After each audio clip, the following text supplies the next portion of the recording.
Hi guys, happy Friday. Hopefully you all went to our YouTube page and did your Freeze Dance Friday and Animal Actions this morning. If you haven't, go do that after you listen to story time. Today's story, The Paper Bag Princess by Robert Munsch. He does a lot of our fun stories.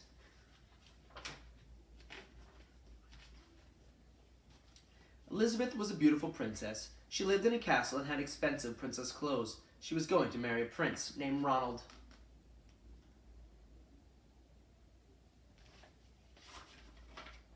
Unfortunately, a dragon smashed her castle and burned all her clothes with his fiery breath and carried off Prince Ronald.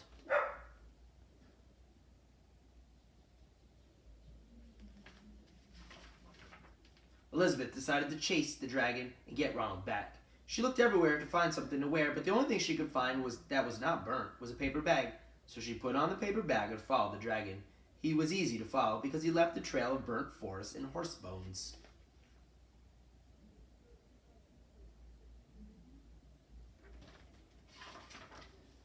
Finally, Elizabeth came to the cave with a large door that had a huge knocker on it. She took hold of the knocker and banged on the door. The dragon stuck his nose out of the door and said, "Well, a princess. I love to eat princesses, but I have already eaten a whole castle today. I'm very busy, dragon. Come back tomorrow." He slammed the door so fast that Elizabeth almost got her nose caught. That's not a nice dragon. Elizabeth grabbed the knocker and banged on the door again. The dragon stuck his nose out of the door and he said, "Go away. I love to eat princesses, but I already eaten a whole castle today. I'm a very busy dragon. Come back tomorrow." "Wait!" Elizabeth shouted. "Is it true that you are the smartest and fiercest dragon in the whole world?" "Yes," said the dragon.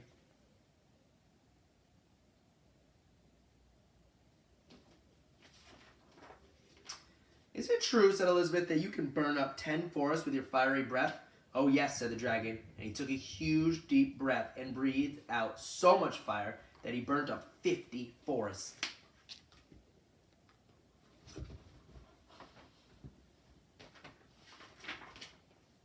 "Fantastic," said Elizabeth, and the dragon took another huge breath and breathed out so much fire that he burnt up 100 forests.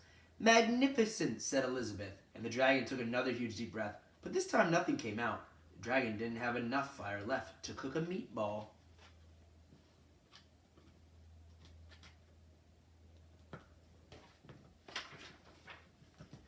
Elizabeth said, "Dragon, is it true that you can fly around the world in just 10 seconds?" "Why, yes," said the dragon. He jumped up and he flew around the world in just 10 seconds. He was very tired when he got back, but Elizabeth shouted, "Fantastic! Do it again!"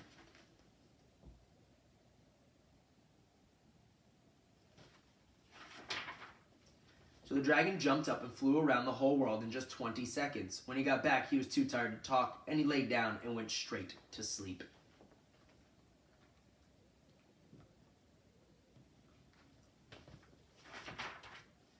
Elizabeth whispered very softly, "Hey, dragon."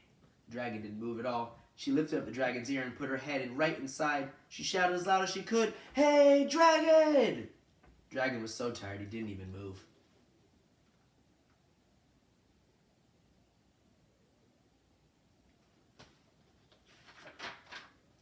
Elizabeth walked right over the dragon and opened the door to the cave. There was Prince Ronald. He looked at her and said, "Elizabeth, you are a mess. You smell like ashes, your hair is tangled, and you are wearing a dirty old paper bag. Come back when you're dressed like a real princess." That was not very nice. She just saved his life. Ronald said, "Elizabeth, your clothes are really pretty and your hair is very neat. You look like a real prince, but you are a bum." They didn't get married after all.